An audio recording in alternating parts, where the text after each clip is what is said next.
संगमनेरमध्ये एकविरा फाउंडेशनच्या वतीने आयोजित करण्यात आलेल्या महिला क्रीडा महोत्सवाला उत्स्फूर्त प्रतिसाद मिळत असल्याचं पाहायला मिळतंय।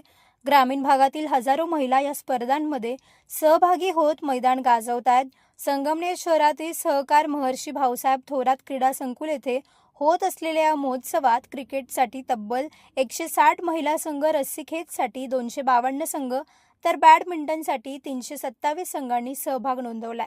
या स्पर्धांमध्ये एकूण 5674 महिला खेळाडू मैदानात उतरल्या असून शेती मातीत रमणाऱ्या महिलांची क्रिकेट मैदानावर बॅट घेऊन होणारी जोरदार फटाकेबाजी पाहण्यासाठी हजारो महिला प्रेक्षक उपस्थित राहत आहेत।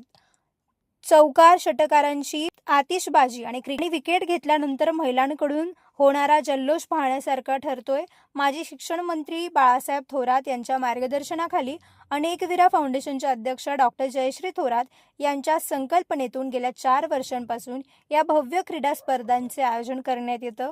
महिला दिनाच्या निमित्ताने सुरू झालेल्या या स्पर्धांना महिलांचा वाढता प्रतिसाद मिळाल्याने 5 दिवसांच्या स्पर्धा आता 7 दिवसांपर्यंत वाढवण्यात आल्यात। क्रीडा महोत्सवामुळे ग्रामीण भागातील महिलांना एक मोठे व्यासपीठ मिळाले असून त्यातून आत्मविश्वास, मैत्री आणि आरोग्याविषयी जनजागृती होत असल्याचे मत डॉक्टर जयश्री थोरात यांनी व्यक्त केले। एकूणच संगमनेरमध्ये सुरू असलेला हा महिला क्रीडा महोत्सव महिलांसाठी आनंद, उत्साह आणि आत्मविश्वासाचं पर्व ठरतंय। नवतेज महाराष्ट्रासाठी प्रतिनिधी अमोल वाघमोडे, संगमनेर।